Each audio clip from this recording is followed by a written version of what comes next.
Hi friends, welcome to Crick 360. Trading window open కానప్పటికీ Chennai super Kings వాళ్ళు Rishabh పంత్ని trade చేసుకోబోతున్నారు అన్న వార్త అయితే తెగ వైరల్ అయింది కదా.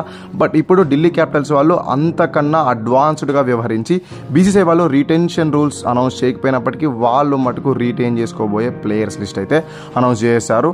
ఫస్ట్ ఆ లిస్ట్ చూసి తర్వాత డిస్కషన్లోకి వెళ్ళిపోదాం. ఫస్ట్ ప్లేయర్గా రిషబ్ పంత్ని పిక్ చేసుకుంటున్నట్లు వాళ్ళైతే అఫీషియల్గా కన్ఫర్మ్ చేశారు. మీకు కావాలనుకుంటే ఇక్కడ స్క్రీన్ షాట్స్ రూపంలో కూడా ప్రజెంట్ చేస్తాను. ఫేక్ న్యూస్ అయితే 100% కాదు, ఇది రియల్గానే ఫ్యాక్ట్ భయ. అండ్ దాంతోపాటు ఇంకొక అప్డేట్ ఏంటంటే రిషబ్ పంత్ అంత ఈజీగా అయితే ఒప్పుకోలేదంట. చాలా చర్చల తర్వాతే రిషబ్ పంత్ ఢిల్లీ క్యాపిటల్స్కి ఆడడానికి కన్ఫర్మ్గా ఒప్పుకున్నాడు. ఇక సెకండ్ ప్లేయర్గా వచ్చేసి అక్షర్ పటేల్ని తీసుకున్నారు, నో డౌట్స్. ఇక థర్డ్ ప్లేయర్గా వచ్చేసి కుల్దీప్ యాదవ్. ఇక ఫారినర్స్ విషయంలో అయితే అందరం ఆలోచించినట్లు వ్యవహరించారు. Jake Fraser McGurk and Tristan స్టబ్స్ని తీసుకున్నారు.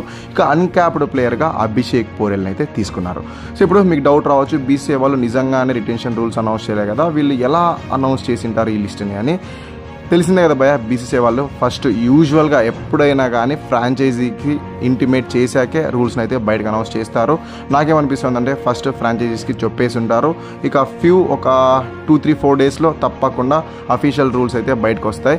బట్ ఢిల్లీ క్యాపిటల్స్ వాళ్ళు మటుకు అడ్వాన్స్గా వ్యవహరించి ఆ రూల్స్నే పాటించి ఈ 6 మెంబర్స్ అయితే పిక్ చేసినట్టు నాకైతే అనిపిస్తుంది.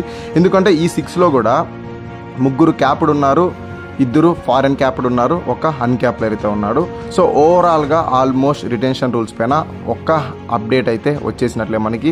సేమ్ ఇలాగే ఉంటుందని నేను అనుకుంటున్నాను. 6 మందిని పిక్ చేసుకోవడానికి బీసీసీఐ వాళ్ళు అవకాశం అయితే కల్పించబోతున్నారు, including right to match card.